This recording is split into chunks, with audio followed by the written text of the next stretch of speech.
Hi, I'm Greg Dell here with attorney Rachel Alters, and we're going to discuss a recently resolved case that Rachel had against Unum Insurance Company, Unum being the world's largest group disability insurance company, so it's very often that you have these resolved cases, fortunately for our clients, against Unum. Yeah.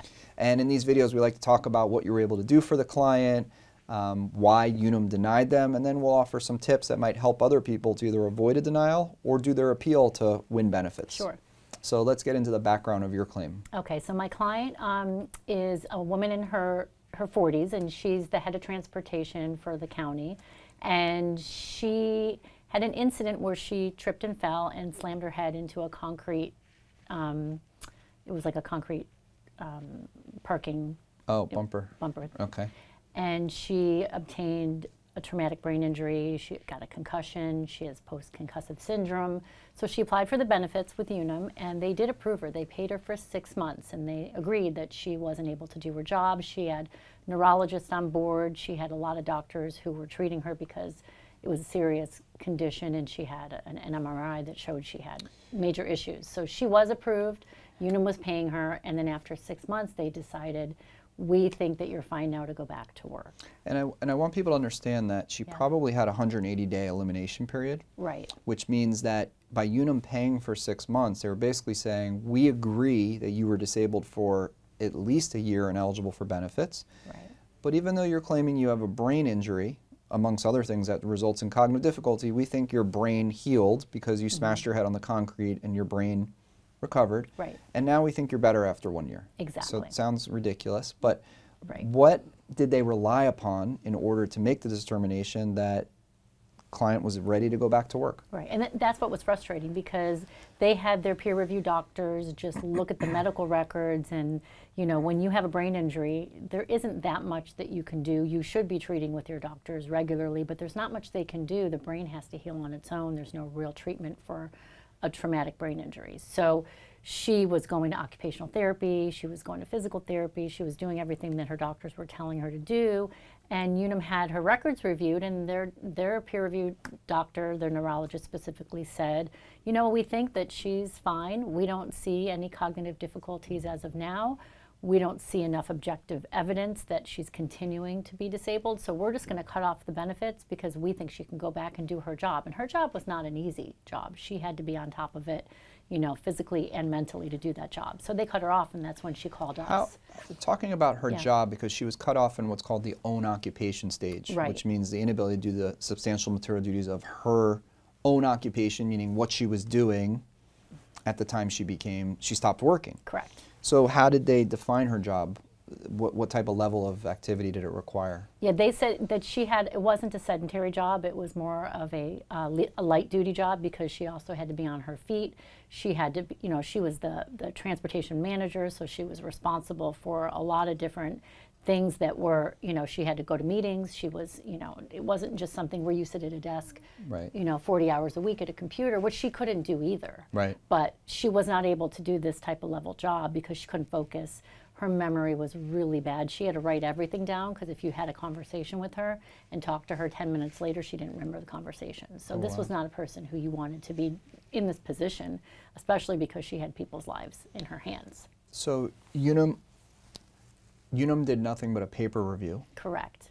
And when you got the file, you requested the administrative records, you went through a couple hundred to thousands of pages of information, and what did you determine was your plan of attack in order to get the benefits reinstated? Well, the first thing that really that I noticed that upset me was that they were claiming that she didn't have memory issues, that she didn't have cognitive deficits, her executive functioning was fine, yet they didn't send her for a neuropsychological evaluation. She hadn't had one because her doctors didn't think it was necessary, because she had so many other things that were showing that she had these problems. So they approved her based on all the other issues and all the other testing that she had and the results of those tests. So Unum just said, well, we think she's fine, but they didn't send her for any type of neuropsychological evaluation. So her doctors, we communicated with her doctors, and we set up a neuropsychological evaluation for her, which they, you know, did it took a full day.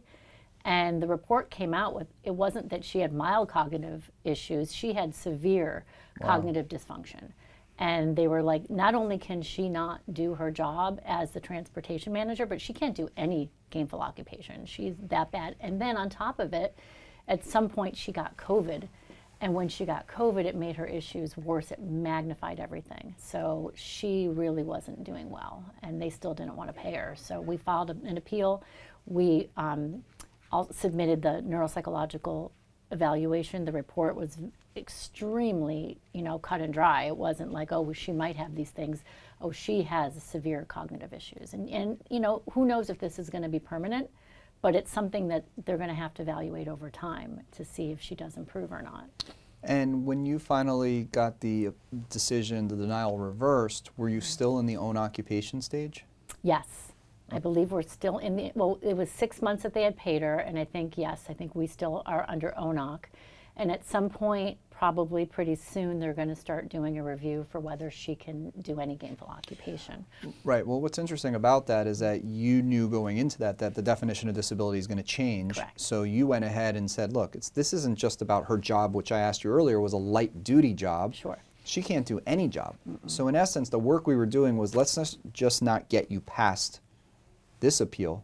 Let's prepare your claim for the future so that when they do reevaluate it again, which they will do after 24 months of paying you in the ONOC, that we are setting your claim up right so that you can continue into the ENEOC. Correct. And that's really important. And I know that's a big part of what you're doing because I know you're managing her claim every month going forward, which means that you're reviewing a claim form if they ask for one every month. You're reviewing medical records if they are. Right. I know more often than not it's every 2 to 3 months we might see medical records. But not only do we not have to see the medical records, but you're coaching your client. Now, it's difficult here because this is a client with cognitive difficulties. Right. So the medical records could end up being light. So I know you suggested to the client, look, you need to write down what's going on.